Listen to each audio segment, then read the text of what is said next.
Apsara are a kind of water elemental created by Eros, goddess of love. Sensual dancers, they are clad in a milky ambrosia called amrita, which, in concentrated form, functions as an elixir of eternal youth and beauty.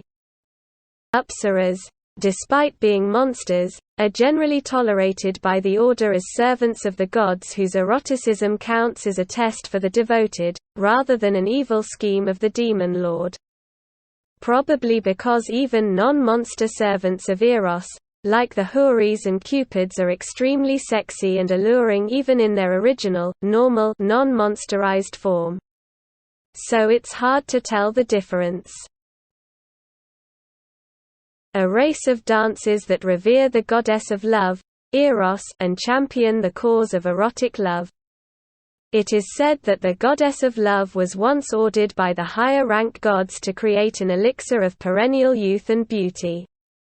During that process, the goddess mixed her energy with the ocean and it became an ocean of milk, that was white like milk.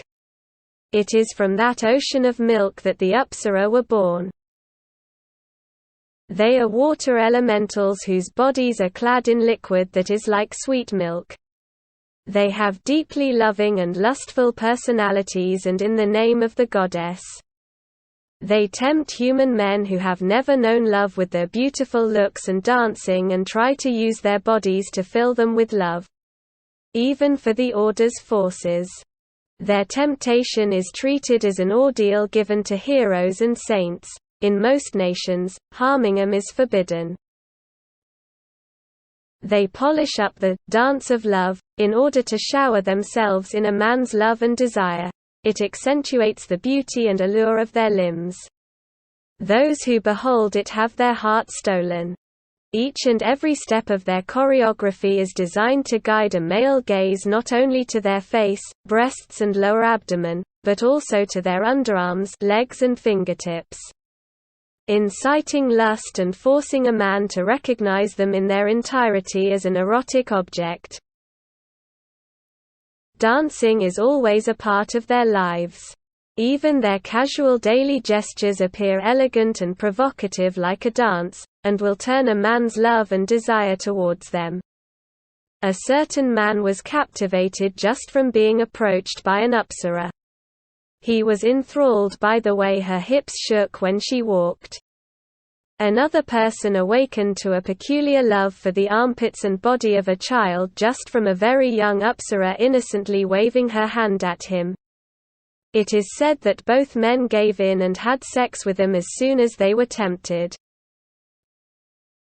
Those who have sex with them even once witness them at their most beautiful. As a man's capacity to think melts away from the sweet pleasure caused by their body, they lasciviously dance as they thrust their hips along with the pleasure.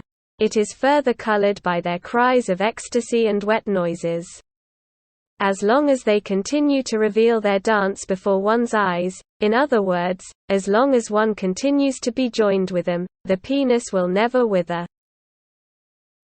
The sight of them will be unforgettably and distinctly burned into the eyes and brain of a man. Men who become their husbands will, afterwards, recall the lewd sight during sex in their mind just from seeing them do a dance-like gesture. This will cause them to frequently become aroused. The love and desire relentlessly directed towards them by their husband is unbearably adorable to them. They accept everything with joy and use everything they have to offer love to their husband. Also, at the weddings of the followers of the goddess of love, an event is held where they surround the bride and groom and reveal their dancing. This celebratory dance affects the two partners, rather than the dancers themselves, and accentuates the charm of both of them. The two will only have eyes for each other and their hearts will be overflowing with love and lust for their beloved partner. In this way, celebrating the birth of a new married couple and strongly binding them together through erotic love, is also one of their important duties.